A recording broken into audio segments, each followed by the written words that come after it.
కరీంనగర్ ప్రజలకు తాగునీటి ఇబ్బందులు లేకుండా జాగ్రత్తలు తీసుకుంటామని మంత్రి పొన్నం ప్రభాకర్ అన్నారు. లోయర్ మానేర్ డ్యాంలో గతంతో పోలిస్తే ఇప్పుడు నీటి నిల్వ ఎక్కువ ఉందన్నారు.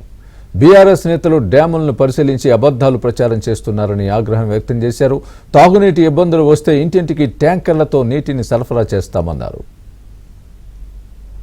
కన్ఫ్యూజ్ చేయాలని,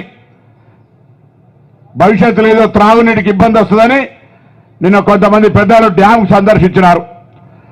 నేను మరొకసారి కరీంనగర్ బిడ్డగా ఈ ఉమ్మడి జిల్లాకు సంబంధించి కరీంనగర్ త్రాగునీటికి సంబంధించి ఏ సమస్య రాదు, నిశ్చింతగా ఉండండి అనే మాట అధికారుల పక్షాన అందరి పక్షాన్ని విజ్ఞప్తి చేస్తా ఉన్నా.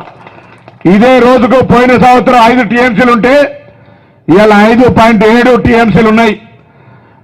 మిడ్ మానేరు లోపల పోయినసారికి 8 టీఎంసీలు ఉంటే ఈ టైంకు 8.78 టీఎంసీలు ఉన్నాయి.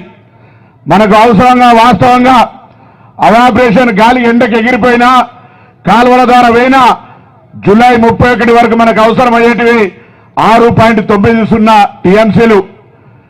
ఇవి ఇచ్చుకుంటూనే అటు రైతులు మన కింద ఉన్నటువంటి రైతాంగం బాగుండాలని, వేసిన పంట పొలాలు చేతికొచ్చినాయి వాళ్ళకు అందించాలని 2500 క్యూసెక్కులతోటి ఏప్రిల్ 6 దాకా నీళ్లు నడిచిపెట్టడం జరుగుతుంది. దీన్ని కూడా దయచేసి దురుద్దేశపూర్వక రాజకీయం చేసే ప్రయత్నం చేస్తే ప్రజలకు ఇప్పుడు కూడా కన్ఫ్యూజన్ క్రియేట్ అవుతుంది. కరీంనగర్ లో పక్కనే మానేరు డ్యామ్ ఉంది. ప్రభుత్వంలో అనేక కార్యక్రమాలు త్రాగునీటి కూడా తీసుకుంటా ఉన్నాం.